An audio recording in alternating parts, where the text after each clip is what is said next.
El exministro de Hacienda, Andrés Velasco, expuso sobre los principales desafíos a los que se enfrenta Chile en el seminario Ideas para Chile del 2020, organizado por la SOFOFA. Durante la conversación, desarrolló los principales elementos a tener en cuenta a la hora de abordar estos desafíos y destacó que para ello es necesario un cambio. Pasamos a ver un extracto de su presentación. Ya, cumplamos la promesa, la invitación de SOFOFA y hablemos del Chile del 2020. ¿Cuáles son las reformas, cuáles son los desafíos que tú ves en ese Chile del 2020? Yo creo que antes que nada, te voy a dar 3 elementos, pero para que esos elementos sean concretos, alcanzables, antes que nada necesitamos un cambio de switch. Necesitamos salir de estos debates noventeros y empezar a pensar en las cosas que vienen. 3 ejemplos muy concretos. Primero, necesitamos un mercado y un Estado que estén a la altura de las circunstancias. Porque creo que es bien evidente que el mercado funciona cuando es competitivo, cuando no hay colusión, cuando no hay arreglines. Y en Chile ha habido instancias reiteradas con las farmacias, con los pollos, ahora con el papel y varias otras que nos demuestran que la falta de competencia sigue siendo un problema. Y ojo que la falta de competencia es un problema que atenta contra el bolsillo de los ciudadanos y eso es muy grave, pero también es malo para el crecimiento, porque una empresa que tiene el mercado cautivo es una empresa que no se pone las pilas, es una empresa que no innova. Dice, ¿para qué voy a innovar si tengo el mercado cautivo? Y al mismo tiempo, redondeo la idea, necesitamos un Estado a la altura de las circunstancias. Creo que el paro del registro civil recordó algo que todo el mundo sabe, que la estructura de contratación, de promoción, de evaluación y de jubilación al interior del sector público, con 3 sistemas, el de planta, contrata y honorario, realmente es del siglo, no diré 20, 19. Necesitamos un mercado laboral a la altura del siglo XXI. Y aquí la reforma del gobierno le pone el cascabel a un gato. El problema es que es el gato equivocado. ¿Por qué digo yo que es el gato equivocado? Porque es una reforma que toca un tema importante, las normas mediante las cuales se negocia colectivamente. Pero en Chile, el 15%, el 14 y fracción para ser preciso, de los trabajadores apenas están en sindicatos que negocian colectivamente. Por lo tanto, necesitamos un mercado laboral distinto, una reforma laboral del siglo XXI, que sea buena para la equidad, sea buena para esos hogares desplazados, marginados, pobres, que sea bueno para la igualdad, pero también para la eficiencia, para el crecimiento. Tercera idea, y creo que esto es lo más central, tenemos que volver a hablar de productividad. Yo quiero aprovechar esta oportunidad para hacer un llamado a que tengamos un pacto nacional por la productividad y la competitividad. Buena parte del crecimiento de Chile durante los últimos años tuvo que ver no necesariamente con la gran gestión de algunos ministros de Hacienda, si ustedes me apuran, les digo que por eso fue, sino que con un conjunto de circunstancias muy propicias. Gran auge de los commodities, bajas tasas de interés en Estados Unidos, amplia liquidez internacional. Eso, damas y caballeros, se acabó. Y por lo tanto vamos a tener que crecer de otro modo. No vamos a poder crecer sencillamente dependiendo de los commodities. Repito por si alguien se distrajo. Estado y mercado competitivo, transparente, moderno. Segundo, un mercado laboral que incorpore mujeres y jóvenes. Y tercero, un pacto nacional por la productividad. Porque el crecimiento y la igualdad son de ahí partimos. Pero tenemos que crecer de un modo moderno, que no esté exclusivamente rehén, prisionero del cobre como ha sido hasta el momento. Los 4 años de gobierno, ¿es un elemento que desincentiva también este tipo de conversaciones, este tipo de conversaciones de largo plazo? El tema de los 4 años es un tema difícil. Te voy a decir por qué. Porque cuando se hizo la reforma originalmente, yo estuve a favor. Estuve a favor por una razón muy sencilla. Porque teníamos un sistema de locos en que el Parlamento operaba en un ciclo de 4, 8 los senadores, 4 los diputados, y el presidente operaba en un ciclo de 6. ¿No es cierto? Y se iban desfasando. Y eso no tenía lógica alguna. Ahora, me preguntas tú a mí, ¿debería ser uno de los cambios políticos potencialmente cambiar el ciclo de todos, irse a un ciclo de 5, por ejemplo, en vez de 4? ¿Por qué no? Creo que sería bueno. Andrés Velasco es partidario de una nueva constitución y para que la pregunta sea completa, ¿cómo se llega a esa nueva constitución? Si es que... Yo creo que hay que plantear bien la pregunta. Mi reproche es que no solemos ir a las formas.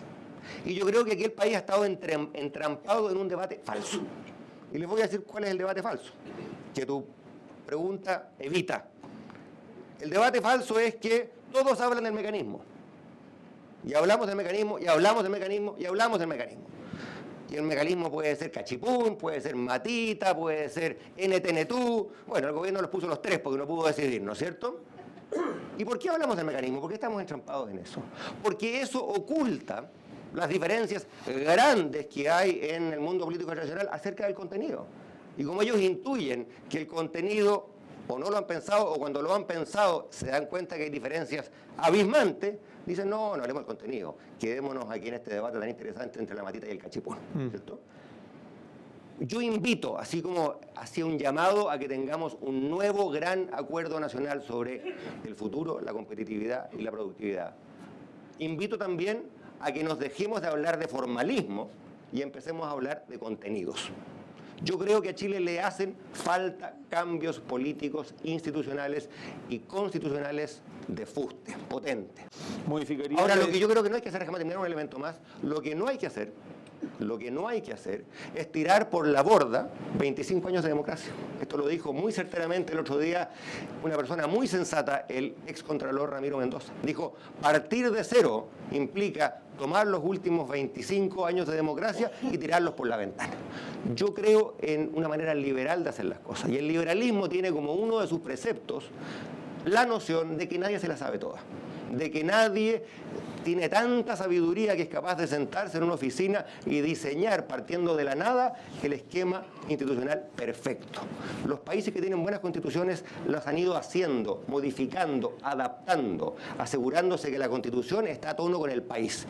Nuestra constitución hoy día no está a tono con el país, hay que cambiarla, pero sin actos de arrogancia intelectual, sin sábelo todos que dicen, tráigame la constitución que aquí yo la hago de nuevo. Eso creo que no conduce a nada y al revés. Hay un riesgo muy grande de que perdamos estos 25 años de democracia y lo que en ese periodo hemos aprendido. Partidario de modificar la idea... Aplaudo. Si quiere hablar. Déjame hacerte otra pregunta respecto a la Constitución. Sistema de gobierno. ¿Eres partidario de un gobierno menos presidencialista, semipresidencial, parlamentario, etcétera? Mira, yo creo que ese es un debate que hay que dar. Estoy también consciente de que los países somos producto de nuestras historias, de nuestras culturas políticas. Y por lo tanto nosotros tenemos una cultura y una historia política distinta. Y creo que esa transición, ese ajuste no sería fácil. Por eso soy muy franco. En este tema no quiero plantear una idea tajante. Pero sí creo que es un debate al menos que tenemos que dar y darlo de modo pausado, darlo de modo sereno y darlo de modo serio. Es una de las varias modificaciones políticas institucionales que ya llegó la hora de pensar y también de hacer. Ha habido demasiadas reformas que rascan donde no pica, que le ponen el cascabel, como decía recién, al gato equivocado. Hablamos ya de la laboral, déjame decir algo sobre la educacional. Es evidente que en este nuevo acuerdo de competitividad que vamos a necesitar, vamos a tener que tener más destrezas técnicas. Hubo algún informe de la SOFOFA un año atrás, 2 años atrás, que decía que el grueso de las nuevas oportunidades de trabajo en Chile van a estar en los oficios técnicos, en la minería, en la agricultura, en el turismo, en los servicios. Y resulta que allí donde menos plata pone el Estado es en los CFT y en los IP. Allí donde menos va a haber gratuidad es en los CFT y en los IP. ¿Cuánta tinta se ha derramado en este debate educacional hablando sobre educación técnica? Prácticamente nada. Y por lo tanto, es difícil pensar lo que sea más prioritario para este nuevo Chile, para este nuevo pacto por la productividad, para este nuevo enfoque que es la educación técnica. Y resulta ser, lamentablemente, y esto no lo digo en un afán ofensivo, el hermano pobre, ¿no es cierto?, de este debate. Ahí tienes otro ejemplo de cosas que deberían estar en el centro de la discusión y que lamentablemente esta clase política ensimismada, esta clase política ombliguista, esta clase política que anda a la casa del voto fácil, como tú bien decías, ha ignorado. Y esto sencillamente creo que no da para más. Ya, y última pregunta, relaciones internacionales, particularmente los desafíos que tenemos en la frontera norte con los dos países vecinos en el norte. La óptica que yo sugiero que tenemos que aplicarle a las relaciones con los países del norte es sencillamente cuál es el interés nacional de largo plazo. El interés nacional de largo plazo, a mi entender, es muy sencillo. Chile tiene los mejores puertos de la costa pacífica de América del Sur. Somos un balcón de América del Sur al Pacífico. Y el siglo XXI es el siglo del Pacífico, así como el siglo XX fue el siglo del Atlántico. Una empresa que produce soja en Rosario o al interior de Argentina en el norte. Digo soja porque en Argentina le dicen soja, aquí le decimos soya. Una empresa que produce azúcar en Mato Grosso do Sul, en el interior de Brasil, hoy día tiene que agarrar su azúcar, llevarla al puerto de Santos y dar la vuelta por el canal de Panamá o por el Estrecho Magallanes. Eso no tiene sentido alguno. El norte de Chile tiene que ser el centro logístico de América Latina de cara a la India, de cara a China, de cara a Japón, de cara a Corea. Ese es el Chile del siglo XXI. Ahora, eso requiere muchas cosas, requiere infraestructura, educación, destrezas, inglés. También requiere relaciones distintas con nuestros vecinos.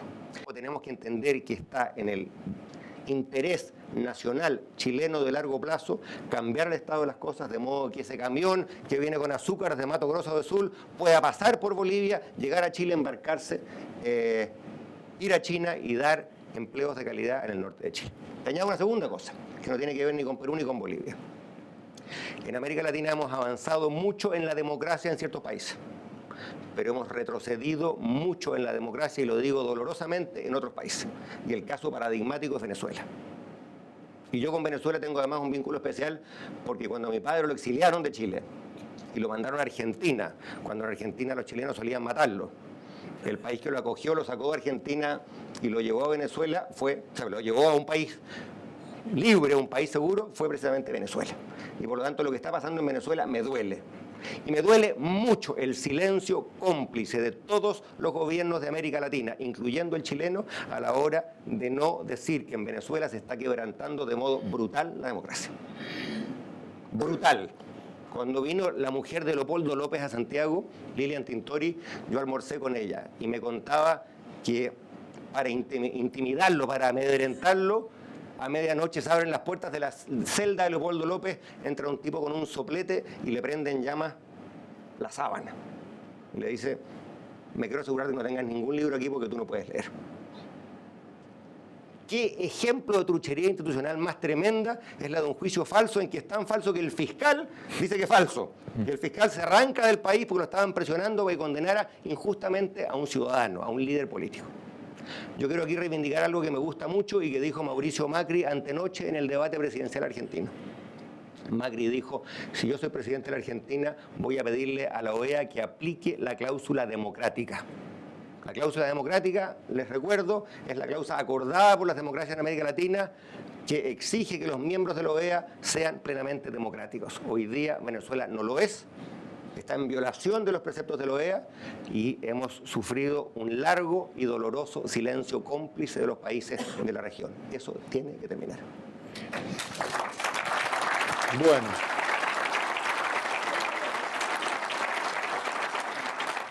Creo que hemos hecho un repaso, pero muy completo, por reformas, por temas internacionales, temas locales, así que muchas gracias, Andrés, por la participación. Y yo no sé si el otro foro ya tiene fecha o todavía ya tiene. Aquí les van a contar cuándo es el próximo. Muchas gracias. Le damos las gracias una vez más al señor Andrés Velasco por su presencia, también a Guillermo Turner, director de Diario La Tercera, por haber dirigido esta conversación. Y antes de terminar, queremos contarles que efectivamente ya tenemos fecha para el tercer ciclo de este ciclo de conversaciones, valga la redundancia, titulado Ideas para el Chile del 2020. Será el 17 de diciembre. Y contará con la presencia de la presidenta del Partido Socialista, la señora Isabel Allende. Hasta entonces.